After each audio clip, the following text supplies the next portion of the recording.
Hello guys, my name is Amit Sani and I welcome you in this daily UPSC MCQ series. In the evening, these lessons are coming on a daily basis, and all 7 days these lessons are available, and every day we are discussing around 8-10 questions. So these are extremely crucial, and based on the UPSC pattern we are discussing them. So I'm trying my best to give you the maximum advantage here, and it is all your responsibility to follow these lessons religiously. In the morning the Hindu paper is analyzed, and in the evening the MCQs are coming. So 17th of August it is. Let's start the session. And Pocket News app is trending on Google Play. The details of these courses you will get the description below the video, and you can call on these numbers also, and chat section is there on the website there. PDF you will get here on this Facebook group. Telegram channel you will also find there, so you can join both of them and you will get the PDF there. You can follow me on Instagram too, and this is the link for Telegram channel. Question 1 is regarding the chemical called Pretomanid. It's a compound, and US Food and Drug Administration has approved this compound recently. What it is? Is it a drug for Ebola? Is it a vaccine for Zika? Is it a vaccine for dengue? Many vaccines regarding Ebola is being tested, regarding malaria is being tested, and all are in Africa where these trials are going on. Regarding Ebola, Merck's vaccine we discussed. I asked you a question also regarding that. Regarding Zika, other researches are going on, but this Pretomanid is not regarding that. And dengue is a different vaccine which is tested in India also. This Pretomanid is actually relevant to the TB cases, the MDR TB cases mainly, multi-drug resistant TB. You see, simple TB is turning into MDR TB, and it has become so dangerous an issue that it is catching the rich people also now. It started with the poor people, and in countries like India where dense populations are living, very infectious disease. It can spread through your breathing also. So it's a dangerous bacterial disease, and when people were getting treatment for simple TB, then the treatment is very difficult. It creates a lot of trouble for liver and kidney and all, and that's why the people become nauseous, and they are vomiting, they cannot feel good, so they leave the treatment in between. So within 1, 2, 3 months they leave the treatment, and it is not even the 1/3 of the course of the TB disease. So that's why these bacteria are becoming more and more resistant toward the drugs. So first line drugs are getting failed. We need second, third line drugs, but it's not very easy to find the drugs against these bacteria. Now this Pretomanid is found, and it is cleared by US FDA, and that's great. None is the answer here. And you will see it was developed by the TB Alliance. It's a non-profit organization in New York, and it is cleared by US FDA now. Right now 3 drug combination is given. It is called BPAL. So they may ask you what is BPAL. Betaquiline, that is already given in many courses, and Pretomanid, it's a new addition, and the linezolid. 3 important drugs. These are antibiotics, and these are collectively known as BPAL. So that is given here, and it's kind of a great revolution here in this field, because it is haunting whole medical community all over the world, and the reasons are the poor people who leave the treatment in between, and they do not complete the antibiotic course there, and that's why bacteria are becoming more and more resistant towards these bacteria. So it is the case of AMR, antimicrobial resistance, and the TB disease is the classic example of AMR, that is turning into MDR TB, and sometimes even XDR TB, extensive drug resistant TB, which has no cure. No drugs are working on the XDR TB patients. Only very dangerous category of antibiotics which have a lot of dangerous consequences and the side effects. They are to be given to these patients if any drug is not working. So that's very dangerous. Now it's a kind of a great invention, and that is to be given now in the future. India also welcoming this. South Africa is also welcoming this, because in a small country like South Africa, a important fashion designer, Mr. Molefe, he got this MDR TB. He slipped into MDR form of this TB when he first got the simple tuberculosis infection. Then he was afraid a lot, and then they told the whole world that South Africa is a very sensitive country here. Out of 1.6 million deaths, 75,000 deaths are coming from South Africa alone. So it's an alarming situation there. In 2017, 3,22,000 active TB cases were found in South Africa.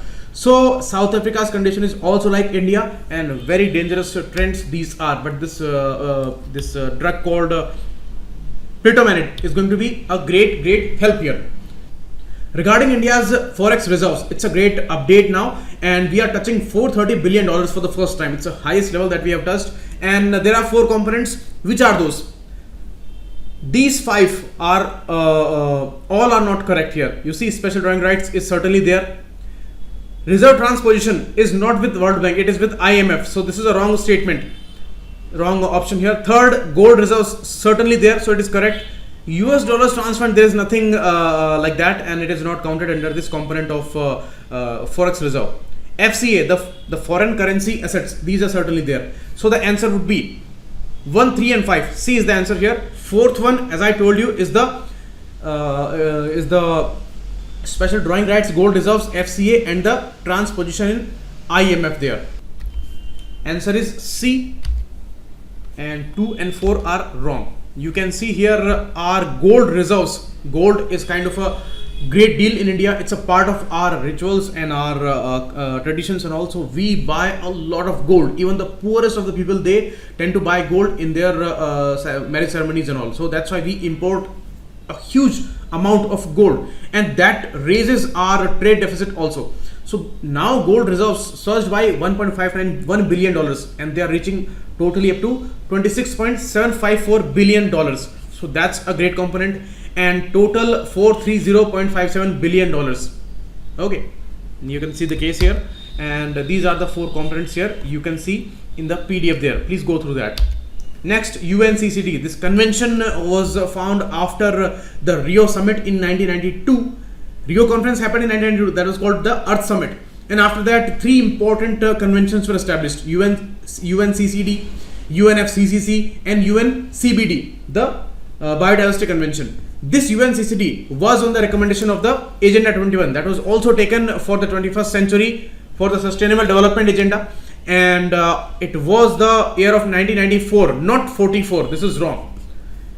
Out of the recommendation of the Agenda 21, this UNCCD was established, and this year India is going to preside over the COP of this UNCCD, 14 COP. You see, all these conventions, they have their separate COPs, conference of parties. Like UNFCCC has its COP every year. UNCBD has its COP every 2 years, and this UNCCD COP 14 is going to happen in India this year. So India will host it in New Delhi. This is a correct statement. Second is wrong. Canada withdrew in 2013, but in 2017 March it came back to this convention and it joined it again. So it is wrong to say. Only a small body called Holy See in Rome, that is not the party to this convention. All others are the party. So 3 only is the answer here. C is the answer. And you can see here, out of the recommendations of Agenda 21, this convention was established. Direct recommendations. Okay, and it is the year of 2006, which was declared as international year for deserts and desertification. The countries which are threatened because of the desertification issue, more and more deserts are coming up. In those countries, this convention is working very seriously. So that's an important thing, and India is also a great victim of desertification. Next, Supreme Court has cleared decks for Char Dham Highway. It's a 900 kilometers 4-lane highway, and it will connect 4 holy places. And these places are Badrinath, Kedarnath, Gangotri, and Yamunotri. Haridwar and Mathura, these both are wrong options. So answer would be 2 and 3, B. It was announced for Uttarakhand state, and first NGT had many troubles. They said that it is going to be very devastating for ecology and the biodiversity there. But Supreme Court has revised the issue here, and they said that it will be implemented. So that's important. Next, Adi Mahotsav. It's a joint initiative of Union Ministry of Tribal Affairs and TriFed, the marketing body for tribal products. For sure, it is a correct option. Every year they organize this Mahotsava, and it is a 9-day Mahotsava every year. This is correct. Second, it is going to happen this year in Ladakh. That's correct. But this sentence, as a sentence, is a wrong statement. Why? Because it is going on 17 to 25 August. It is going on, And in the month of August, Ladakh is not a union territory. It will be a union territory from 31st of October. That's the important announcement. And that's why it is wrong to say that it will be hosted in UT of Ladakh. Still, it is the part of Jammu and Kashmir state, and still JNK is a state. So second is wrong, first is correct. Only one is the answer here. Okay, so these kind of minute details are extremely important. Please take care of the statements. UPSC may confuse you with that. You will think that I am opting a right option, but it is a wrong one. Theme is this celebration of the spirit of tribal craft, culture and commerce. Okay. Next, Talo Puhan is a completely woven fabric. That is correct, but it is not from Manipur. It is from Mizoram. That's a wrong statement, and this is wrong. Second, Panchamritam in Palani town.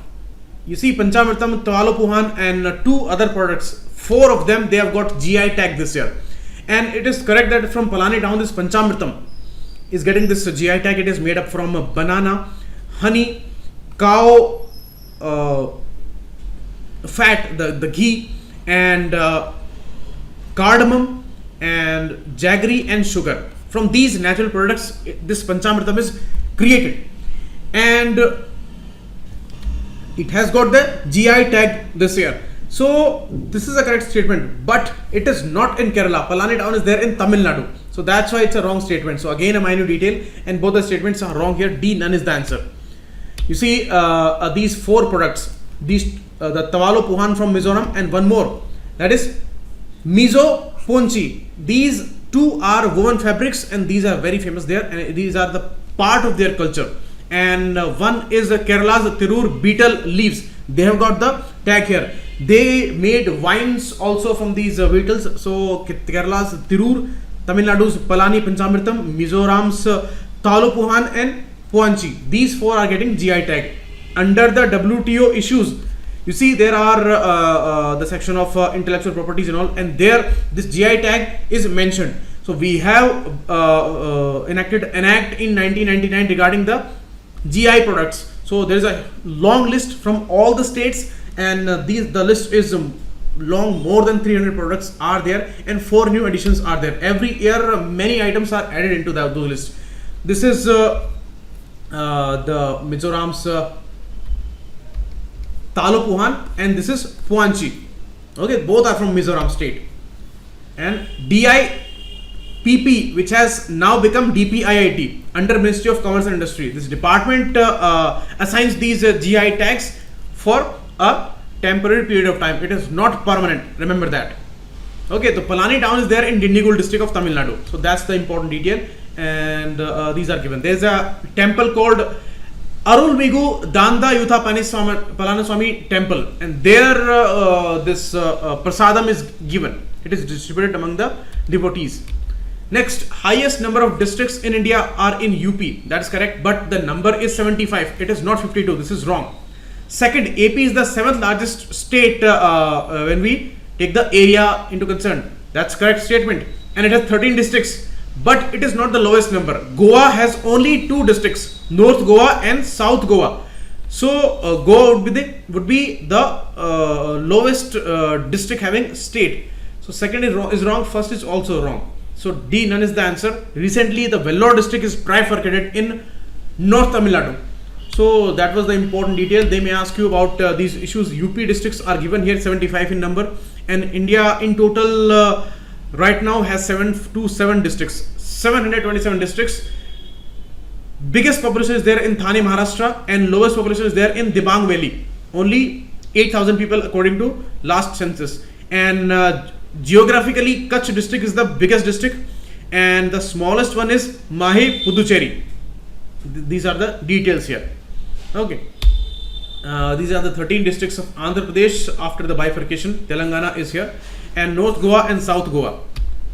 These are 52 districts of MP, second number in the index here. And Vellore, this is the North Tamil Nadu's Vellore district, trifurcated now, and total number of districts will be 37 now. And 1st November will be the Tamil Nadu Day. It is also announced by the Chief Minister of the state. It was created on the linguistic basis on November 1, 1956. And total number of the districts now will be 37.